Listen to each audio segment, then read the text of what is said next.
Hi friends, Sarika recipe मराठीमध्ये तुमचं खूप खूप स्वागत आहे. आज आपण मस्त अशी मोकळी सुटसुटीत झटपट होणारी साध्या सोप्या पद्धतीने साबुदाणा खिचडी कशी बनवायची ते आपण पाहणार आहे.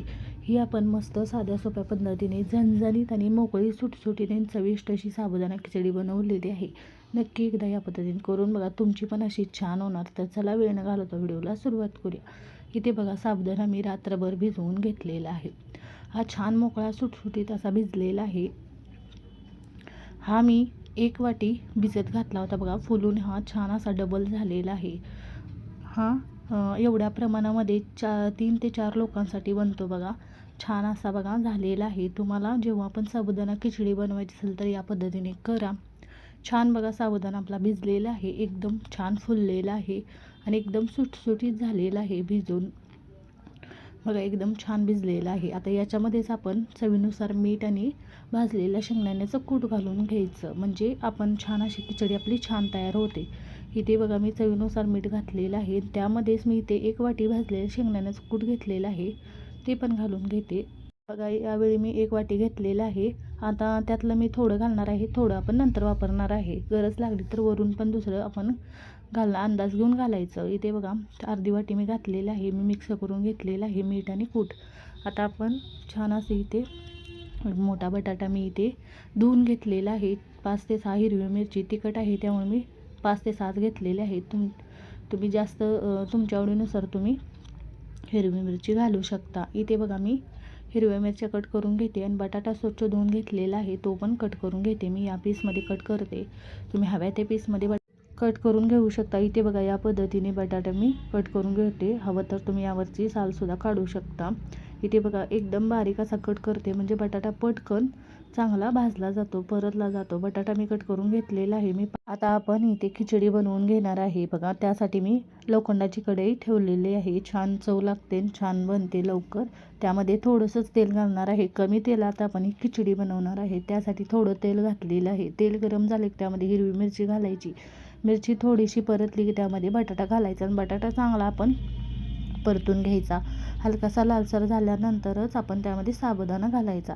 इथे बघू शकता, हिरवी मिरची चांगली परतलेली आहे. आता त्यामध्ये मी बटाटा घालून घेते आणि बटाटा पण चांगला मी परतून घेते. बघा, या पद्धतीने बटाटा आपण चांगला परतून घ्यायचा, म्हणजे अजिबात कच्चा राहत नाही, चव छान लागते आणि इथे आपली खिचडी अजिबात चिकट होत नाही, एकदम सुटसुटीत होते. पद्धतीने बघा, बटाटा आपल्याला चांगला परतून घ्यायचा आहे. बघा, इथे बघू शकताय, बटाटा मी सतत हलवत चांगला परतून घेते. बघा, कमी तेलात आपण छान अशी ही खिचडी बनवणार आहे. इथे बघू शकताय, मस्त असं साबुदाणा मी इथे परतून घेते. बघा, या पद्धतीने थोडासा हा चांगला आपण परतून घेतलेला आहे. बघू शकता इथे या पद्धतीने, आणि सतत हलवायचं, खालीवर करायचं, म्हणजे सगळीकडे चांगला आपला परतला जातो बटाटा. इथे बघू शकता, या पद्धतीने परतून घेते.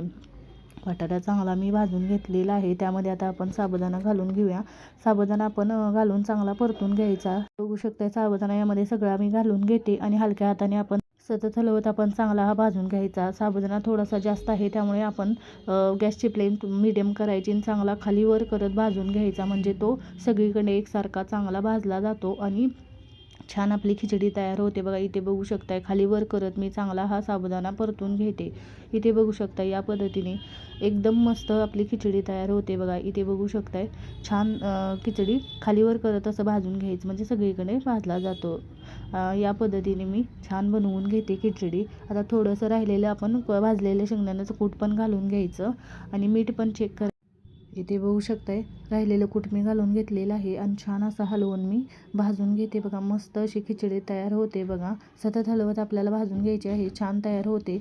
मीठ चेक करून घ्यायचं आणि मीठ पण यामध्ये घालून घ्यायचं. बघा, इथे बघू शकताय, मी खिचडी छान अशी बनवून घेते. बघा, एकदम छान बनली जाते. बघा, खिचडी आपली छान अशी तयार झालेली आहे. बघू शकता, एकदम मऊसूद आणि एकदम सुटसुटीत झालेली आहे. बघू शकताय, मस्त 5 ते 10 मिनटात छान बनली जाते, झटपट आणि एकदम झणझणीत आणि चविष्ट बनवलेली आहे आणि एकदम सोप्या पद्धतीने आपण बनवलेले आहे.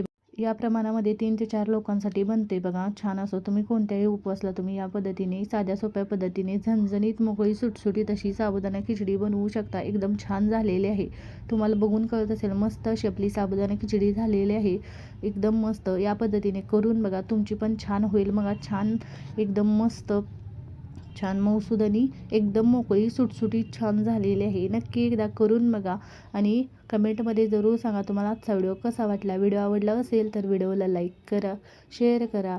चॅनलवर नवीन असाल तर चॅनलला सबस्क्राईब करा, बेल आयकॉनला क्लिक करा. तुम्ही कोणत्याही उपवासला तुमच्या एकदम सोप्या पद्धतीने झणझणीत आणि चविष्ट अशी साबुदाणा खिचडी बनवून बघा. तुमची पण छानच होईल बघा. एकदम सोप्या पद्धतीने बनवलेली आहे. बनवून बघा. व्हिडिओ पाहिल्याबद्दल धन्यवाद.